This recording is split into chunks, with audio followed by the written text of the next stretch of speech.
ఇప్పించుకోవాలి. అప్పుడే పెళ్లి అయిపోవడం అంటే ఇంకా ముహూర్తానికి అరగంట టైం ఉంది. అయ్యి బాబాయ్ ఇంకా ముహూర్తానికి టైం అవ్వలేదా? దయ పెళ్లి చేసింది నాకు పందిరి ఇప్పించుకోవాలా? పెళ్లి సీజన్. నీ 4 కొయ్య నీ పందిరి కోసం పెళ్ళా? పందిరి ఏమో మొదట నా వల్ల పడి తర్వాత నీ వల్ల పడ్డాడు కాబట్టి మీ ఇద్దరికి నా మధ్య అంగుళీకాలు. చేప వల్లలాగా కలిసి ఉండండి. చేప వల్లాగంటే నా సంచి చేప నీరు అనాలి. ఏమైనా పంజాబోడేనయ్యా. ఆకాశం అంత పందిరేసాడు, నువ్వు భోజనాలు ఎక్కడెట్టాడో తెలుసుకోవడం కష్టం. ఏట్రా ఇదేంటి పెళ్లి కొడుకు మన ఊరు బాలాజీ గుడిలో ఉన్నాడు. బాలాజీలో కంటే బాలాజీయే. చచ్చిపోయినాడు ఎలా బతికాడు? ఇక్కడికి ఎలా వచ్చాడు? వీడికో హిస్టరీ ఉందని మరదలు ఉందని పాపం వీళ్ళకి తెలదేమో. ఈ విషయం పెద్ద సింగ్ గారితో చెప్పకపోతే మాట్లాడిపోతాం.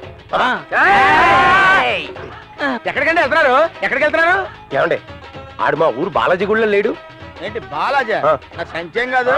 ఆడి పేరు బర్బర్ సింగ్, ఆడి తాత పేరు ములాయం సింగ్, ఆడి ముత్తాత పేరు బిమిడి సింగ్, ఆడి పేరు టింగిడి సింగ్, ఆడమ్మ పేరు సింగరావు సింగ్. ఫ్యాషన్ కోసం గడ్డం తీసేశాడు అంతే. అయ్యో బాబోయ్ కొంపలు అంటుకోనమాట. మరి చూసావా, అనవసరంగా నువ్వు తొందరపడి చెప్పావు అనుకో, ఆ పెద్ద నిన్ను ముక్కల కింద నరికేసి పాలా వండేసి. అయినా మీకు గొడవలు ఎందుకు? అవతల భోజనాలు ఎడతారు, వెండికి ఇస్తున్నారు.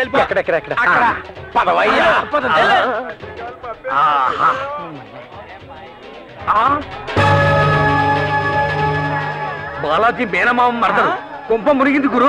రండి రండి రండి రండి రండి. మొన్న మీ ఊరు వచ్చినప్పుడు మీ ఇంటికి వద్దాం అనుకున్నాను, కానీ కుదరలేదు. రండి భోజనం చేద్దరు. కానీ ఏం అక్కర్లేదు, ఈ నాటకం తేల్చడానికి వచ్చాను. ఏమండి మీకు దండం పెడతానండి, ముహూర్తానికి ఇంకా 5 నిమిషాల టైమే ఉంది.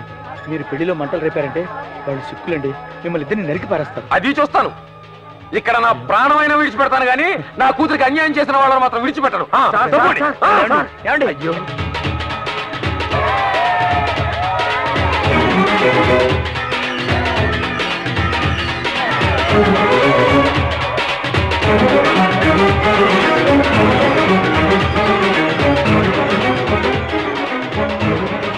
బాలాజీ వాళ్ళు ఎవరు? ఆగండి బాబు, చెప్పండి రమణయ్య మాస్టర్, మేము ఎవరమని అడుగుతున్నారు? ఆయన వాళ్ళ అన్నయ్య, ఆ అమ్మాయి నా మేనగోళ్ళు. అరే ఇంత దగ్గర బంధువునా? మరి ఇక్కడ నిలబడ్డారు ఏంటండి? రండి కూర్చోండి. మేమేం మీ పెళ్లి మర్యాదల కోసం రాలేదు.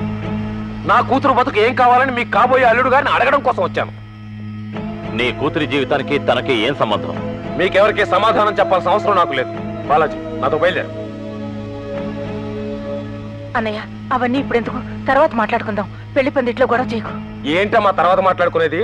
నీ కొడుకు బతుకున్నాడు, కోట్లకి తాళి కడుతున్నాడు, మీరు పొంగిపోతున్నారు. నా కూతురు అన్యాయం అయిపోయినా పర్వాలేదే?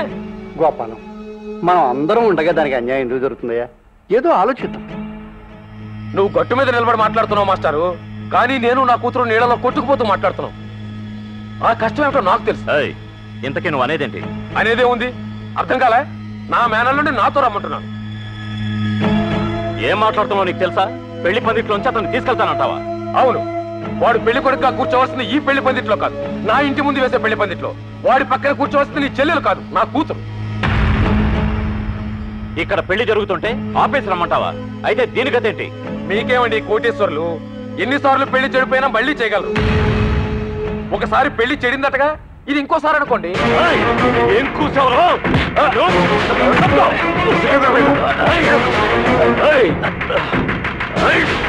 సికిందర్ గారు, సికిందర్జీ, మీరు ఇలా మా వాళ్ళ మీద చేయి చేసుకోవడం సభ్యత కాదు.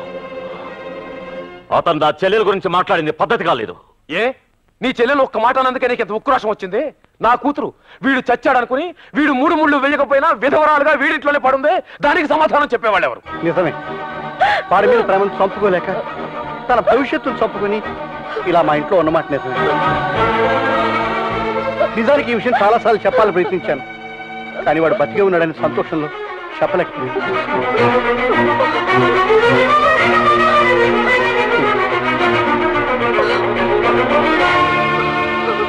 చాలు చాలమ్మా, చేసిన మర్యాద చాలు.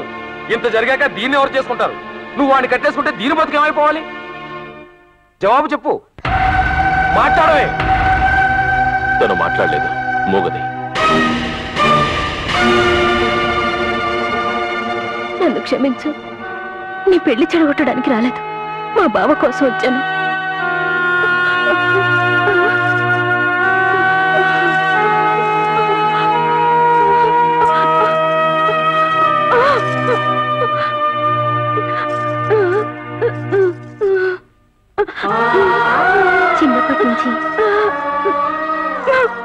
ఇంకొక చేతిలో ఆట బొమ్మను తీసుకోవడం కూడా ఇష్టం లేదు.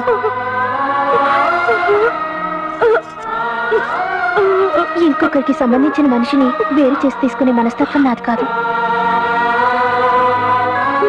నిజానికి నీకు పెళ్ళైందని తెలిసాకే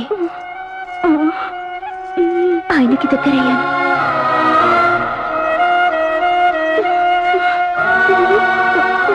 అది నా తప్పే కావచ్చు.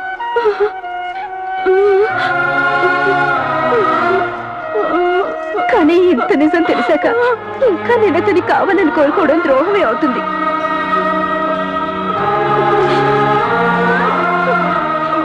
అతనికి భార్య అయ్యే హక్కు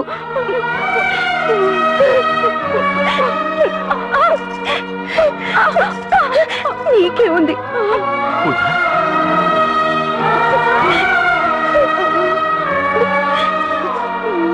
మీ ఇద్దరిని విడదీయడం నాకు ఇష్టం లేదు. మధ్యలో వచ్చిన దాన్ని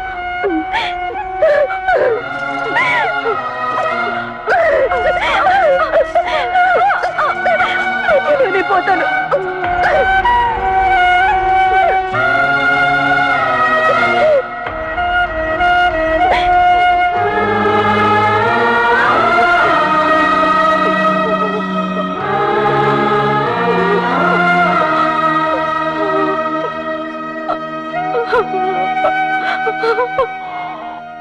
సారీ సికిందర్జీ, నన్ను క్షమించండి. ఒకరి కన్నీళ్లు తుడవడంలో, ఇంకొకరి కోసం త్యాగం చేయడంలో మా పంజాబీ వాళ్ళు ఎప్పుడు ముందే ఉంటారు. నా చెల్లెలు వయసులో చిన్నదే అయినా ఈ రోజు మనిషిగా అందరికంటే పెద్దదైపోయింది. దాన్ని చూసి అందరినీ క్షమిస్తున్నాను. హాయిగా బతకండి.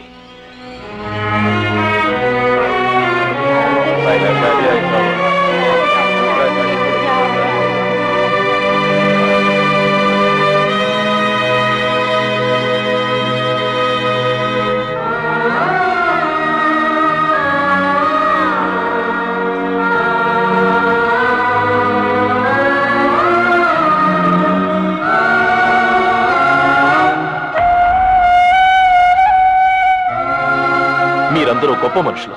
నేనొక్కడిని మనసు లేని మనిషిని, దురదృష్టం తరివితే పారిపోయే పిరికివాడి.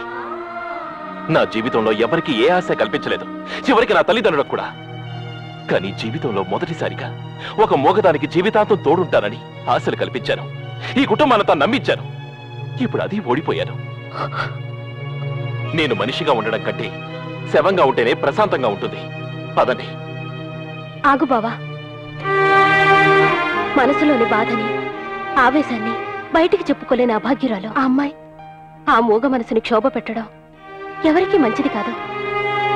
నోరులేని మూగ మనిషికి అంత పెద్ద మనసున్నప్పుడు ఆ మనసును అర్థం చేసుకోలేని దాన్ని నేనే మనిషిని. నిజానికి తప్పు నాది ఉంది.